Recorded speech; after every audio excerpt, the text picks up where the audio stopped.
Good morning and welcome to the 6th grade developmental profile. My name is Paul Salerno. I am one of the school counselors here at University School, and I'm happy to welcome you here as we talk about, I think, the very fascinating and intriguing 6th grader as you journey with them. Often parents will say to me, is there a parenting book that you could suggest related to helping me with my child? And my first response will be, let's have a conversation. Because often those materials may scare us or bring up issues that really do not apply at all.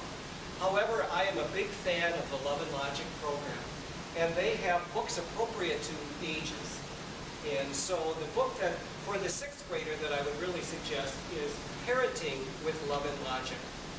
As they move into their teen years, Love and Logic actually has one specifically for parenting teens. Their website is www.loveandlogic.com. And I think this year in particular is a year where you want to use their approach of empathy and choice making and understanding with them. Over the years, we've really presented a lot of books on girls and girl issues and some boy issues. This summer I had a summer read that I found fascinating, and while it says it's specific to boys, I think it could be helpful for girls as well. And the title of that book is That Crumpled Paper Was Due Last Week, Helping Disorganized and Distracted Boys Succeed in School and Life. Very practical suggestions and strategies for parents, specifically, in how to stay organized. And this year is a little bit more of a challenge in staying organized. So while it's specific to boys, I think parents of girls also might find it helpful.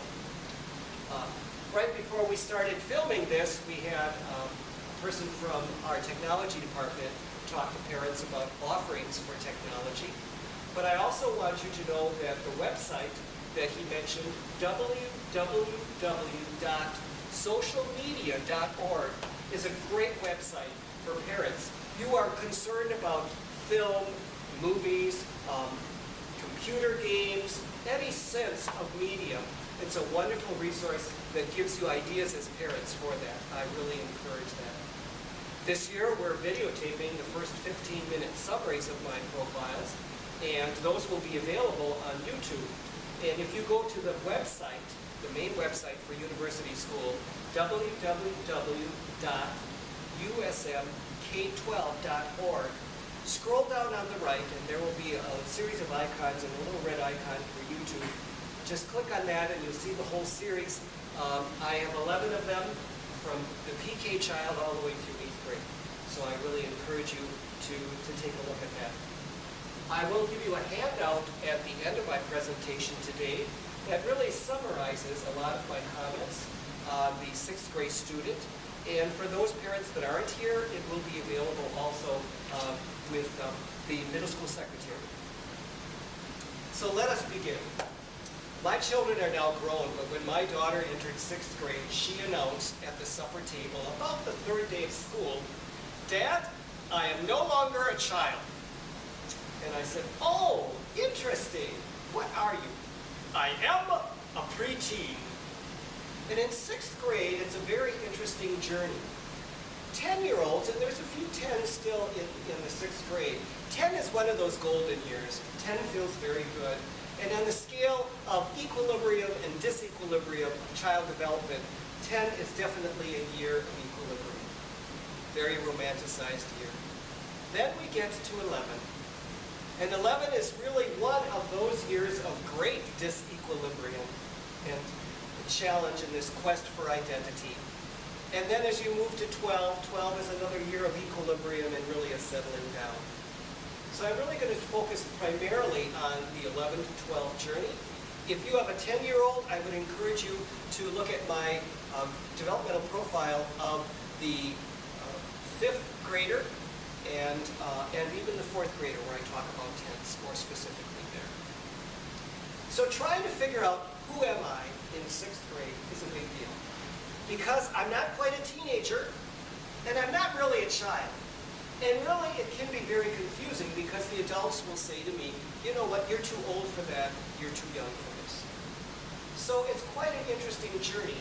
And The transition to 12 from 11 isn't dramatic, but slow, and it's a calming year, but it still has some of those characteristics of the 11-year-old. So I'm going to talk generally about 6th grade. 11-year-olds can be described in 2 words: energetic and egocentric.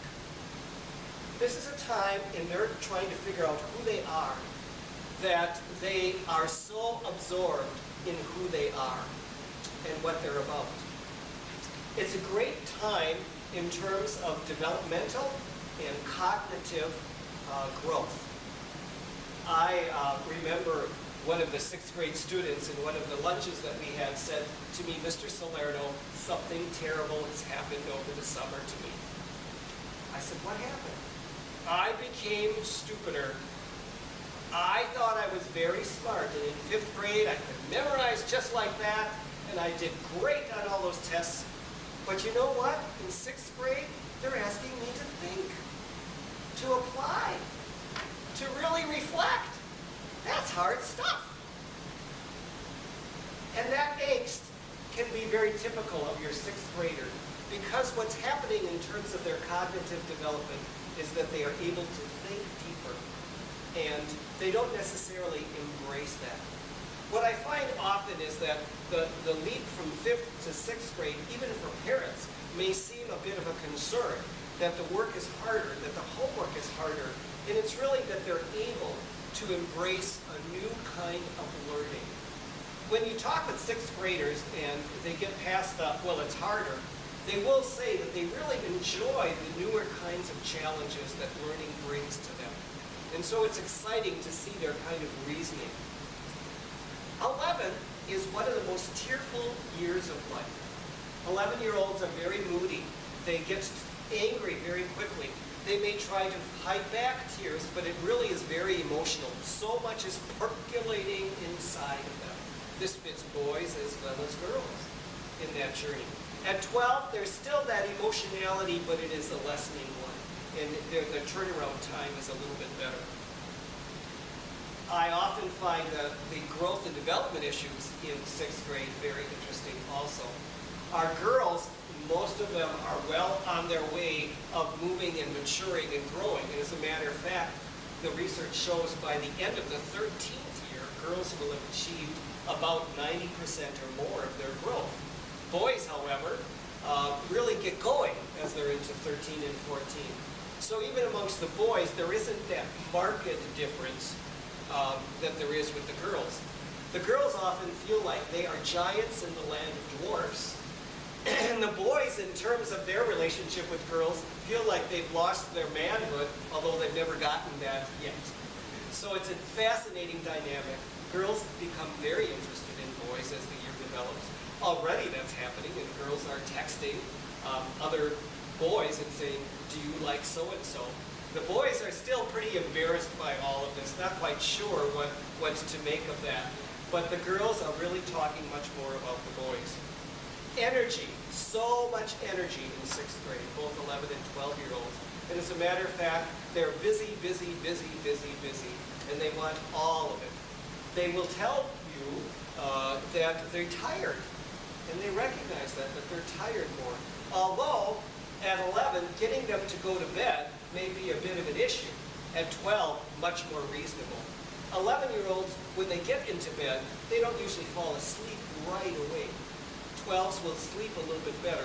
But when an 11-year-old falls asleep, a fire alarm could go off and they won't hear it. They sleep very soundly. 12s sleep a little bit less soundly. Also, this is a year where, because of all of the activity and the energy, while we would like them to embrace this, especially academically, the world of social really opens up to them. And they're very curious about each other, and their growing sense of awareness of each other. They, who is friends, and even the nature of friendship is interesting. A boy may have a good friend.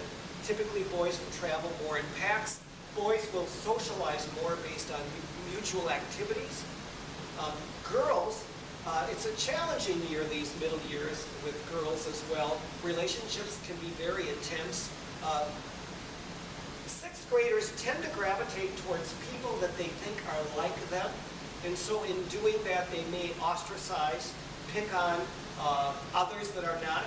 We see in sixth grade the forming of cliques, especially amongst girls.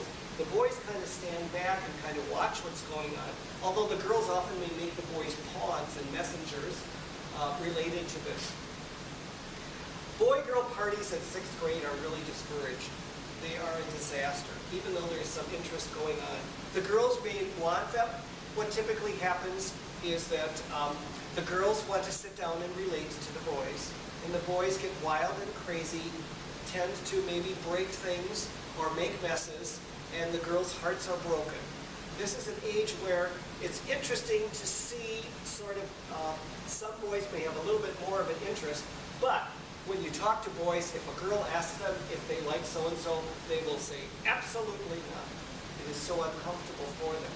The school brings lots of great socialization opportunities, and I really encourage you to use those appropriate opportunities. This is a year where they want to be independent, and we really encourage that, and taking that responsibility for themselves in this, so that it's about problem solving rather than rescuing. I remember one very precocious sixth grader who a few years back informed me during recess that I would be receiving a fax, and that fax was actually his homework that his mother was faxing to me because he forgot to bring his homework to school. That kind of rescuing in sixth grade I completely discourage. They really need to face the consequences, and while they may make you think it is the end of the world, it is really not. It's all about that learning.